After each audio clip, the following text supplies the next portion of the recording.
Live from our 7 Tasmania studios, your nightly news with Joe Palmer begins now. Good evening, everyone. The proponents behind the Mount Wellington cable car have revealed for the first time their first suite of plans for the controversial project. Having lodged a development application, the council now has just 42 days to assess the plan, but it's already drawn criticism from passionate opponents. This century-long idea now one step closer to reality. The company behind the bid for a Mount Wellington cable car lodging its 800-page development application. The whole core of that work has been to design a project that is environmentally the best we can do, that economically stacks up and adds to the whole social value of this mountain. The project, including a restaurant, toilets and a rooftop amphitheatre, aimed at tackling booming tourism numbers. When you get up the mountain, it is an extraordinary environment. It's an amazing view. It's everything that achieves, but it's let down with this kind of third world infrastructure, and ultimately we need to find a way to get some investment happening on the summit. But concern is already growing about a company decision not to go ahead with exploratory drilling as part of the application. If you don't have the geological knowledge, then you can't design these sort of structures. You can't put a 35-metre tower on top of the organ pipes if you don't know what the bedrock is underneath, how far down it is. The plan will now be scrutinised by the Hobart City Council. It has to be assessed and a decision made within 42 days. Now that's an incredibly tight time frame. I know that our planning staff are dealing right now with all of the information. It needs to obtain all the necessary approvals. It's got to stand on its own feet. We've said we'd not provide financial support as a government to it, and we should, of course, ensure that it is sustainable. The company aims to have the project open by November 2021. Michelle WISBEY, 7 Tasmania News. It was a day filled with political stunts inside Parliament House. The morning started with the government spruiking its infrastructure spend. The Treasurer brought a brick into question time, saying it was to show the opposition what construction looks like. Labor then attempted to add an additional sitting day to the schedule tomorrow to discuss the housing crisis. Housing is a clear issue that is demanding leadership, and a change is business as usual. We know that this House and this Parliament needs to lead on this issue. But the idea failed. The lower house will now take its winter break, set to resume as scheduled on July 30. Jackie Lambie is officially returning to Canberra after winning back her seat in the Senate. The outspoken Tasmanian was forced to give up her position in 2017 as part of the widespread citizenship scandal. Following the May 18 election, Tasmanians also voted in Liberals Richard Colbeck and Claire Chandler, Labor members Carol Brown and Katrina Billick, and the Greens' Nick McKim. The declaration of the polls ceremony for the new senators will be held tomorrow. A man accused of murdering his housemate, decapitating the body and burying him in a shallow grave has been found guilty. Darren Ward Gale insisted Noel Joseph Ingham died after an accident at their West Ulverston home. But today a jury rejected that claim. Our reporter Sean McComish has more from the Burnie Supreme Court. Darren Ward Gale showed little reaction as the guilty verdict was read aloud in court, ending a murder trial spanning more than 6 weeks. Gale had been living with Noel Joseph Ingham in West Ulverston and was the last person to see him alive in July 2016. In November, a police tracker on Gale's car led police to a shallow grave in Dulverton, where Mr Ingham's decapitated body was found. His head has never been recovered. His burnt-out car was also found nearby, as were the bodies of his dogs. Gale has always denied murdering the 58-year-old. His defence claimed Mr Ingham could have died after accidentally falling against a fish tank inside their unit, and that Gale removed his head, throwing it in the Mersey River and burying the body to avoid police scrutiny. But jurors rejected those arguments after less than 4 hours of deliberations. Following the verdict, the Crown said that Mr Ingham had likely been killed by a blunt force trauma to the head. Prosecutor Jackie Hartnett said it was a serious example of murder that occurred in the victim's own home and displayed a breach of trust. Now guilty, Gale will wait in custody until June 27 when he faces court. There, Justice Helen Wood will decide what fate awaits the 53-year-old. Nearly $25,000 worth of goods have been stolen from a store in Derby's Main Street during a brazen early morning burglary. Security camera vision shows a man breaking through the front door of Evolution Biking just after 5:30 yesterday morning. The offender spent a little over 4 minutes inside the store, snatching mountain bikes and drones before fleeing in a white Mitsubishi ute. Anyone with information is urged to contact Crime Stoppers. 4 people have been charged following yesterday's raids of 9 properties across Hobart. They're facing counts of trafficking in a controlled substance. A 5th person is yet to be charged, remaining in hospital for an injury to his buttocks that was obtained during a raid. A fatal unit fire in Latrobe has been deemed accidental, with investigators unable to find an official cause. A male occupant died after a blaze tore through the property on Gilbert Street on Tuesday night. The Tasmania Fire Service says it started in the living room and the unit was fitted with 2 working smoke alarms. The Hobart City Council has come under fire for its lack of urgency in upgrading facilities at the Darcy Street soccer ground. South Hobart recently qualified for the FFA Cup, but could miss out on a home ground advantage because the lighting isn't up to scratch. It's one of the most coveted competitions in the Australian sporting landscape, allowing NPL clubs the opportunity to host a match against an A-League side at their very own ground, unless you're a Tasmanian team. It would be buzzing. It would be humming down at Darcy Street, and it's a great venue for the home team, but unfortunately it won't happen. There's no lights there. Still waiting on the Hobart City Council to provide a desperately needed upgrade, South Hobart now faces the dilemma of finding an alternate venue if the club draws an FFA Cup round of 32 home game with the match scheduled for a Wednesday night. And with every other soccer facility in southern Tasmania facing the same dilemma, an Aussie rules ground is shaping up as the only option. It is frustrating from my point of view when you see stadiums coming up in other codes, cricket, hockey, footy, with the Blunston Arena, and we've not had any progress made whatsoever. Football Tasmania says it's slowly but surely working to fix the problem to ensure whichever club qualifies for the 2020 FFA Cup is given a well-deserved and proper home ground advantage. We're just about to embark on a facility audit which will give us the actual data around what the gaps are. The Hobart City Council was contacted for comment. Tom Cooper, 7 Tasmania News. A Tasmanian has been named the new national president of the RSL. Major General Greg Mellick, who also works as a barrister, retired from the Australian Defence Force in December following over 50 years' service. Minister for Veterans Affairs Guy Barnett says Major General Mellick has first-hand understanding of the issues facing returned servicemen. It's estimated there are more than 10,000 veterans and ex-serving personnel in Tasmania. The application for a controversial building development in Launceston CBD has been ticked off by the Launceston City Council.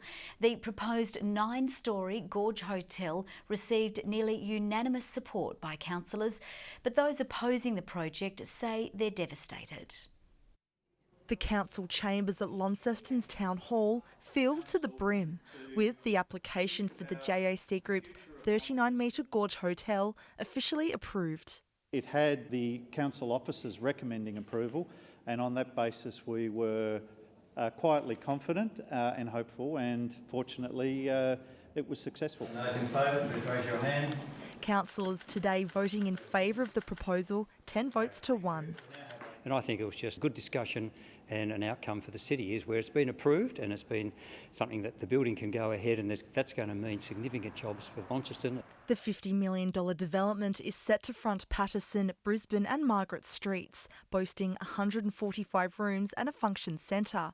But not everyone is happy. Those speaking against the project, bringing up issues such as the height and look of the building and the potential impacts on residents.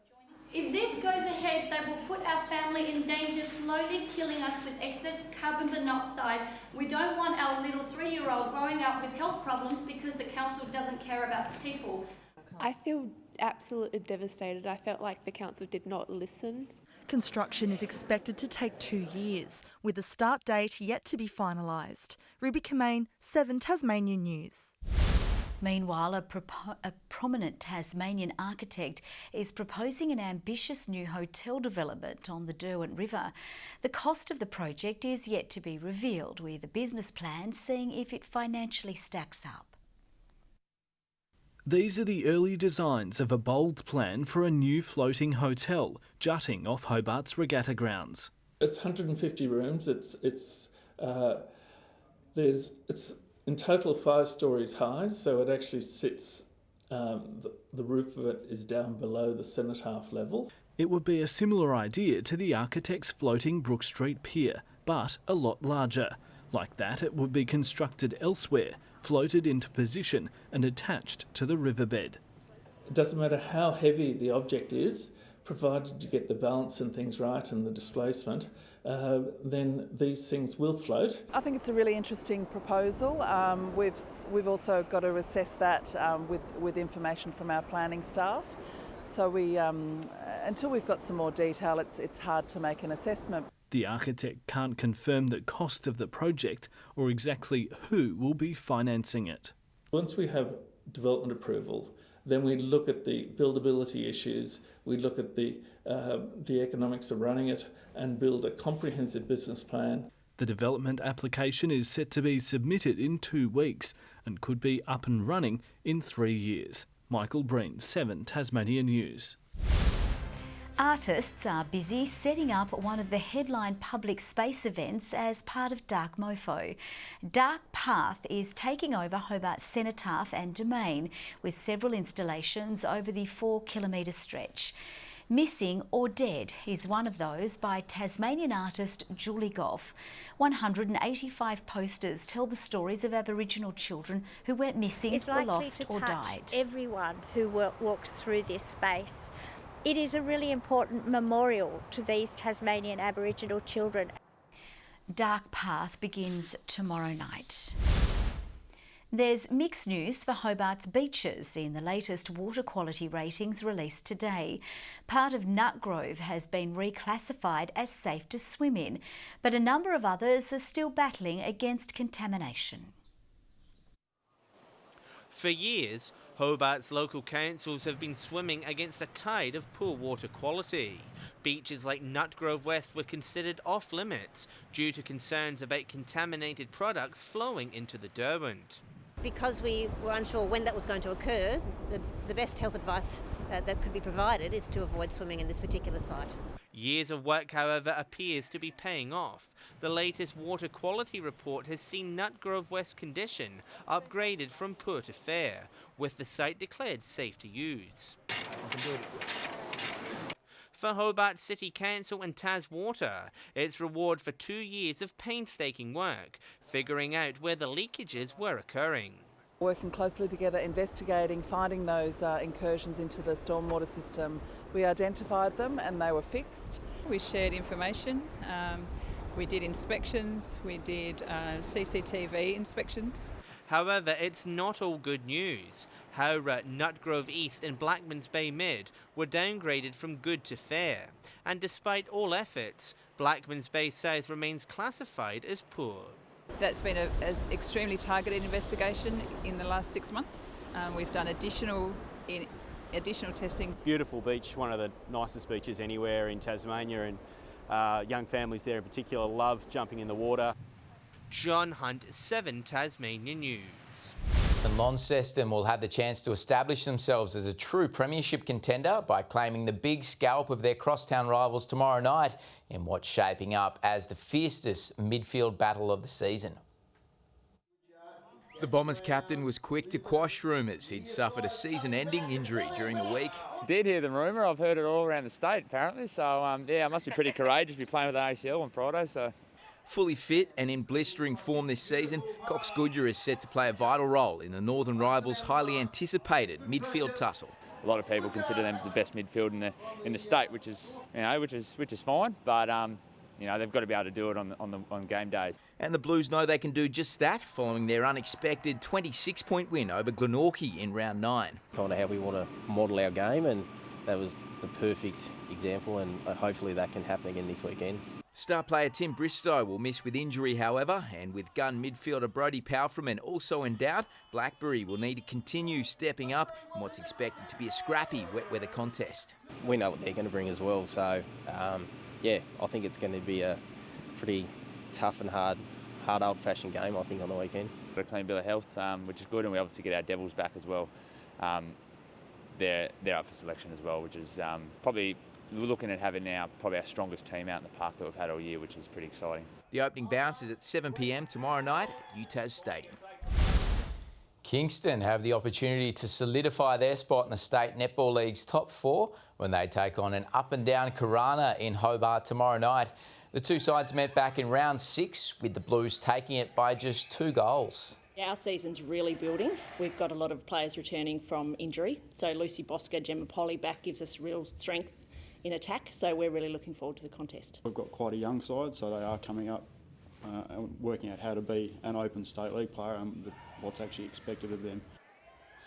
In other round 13 matchups, Arrows take on Cripps in Hobart tomorrow night, with Hawks and Devon set to meet in Launceston on Saturday.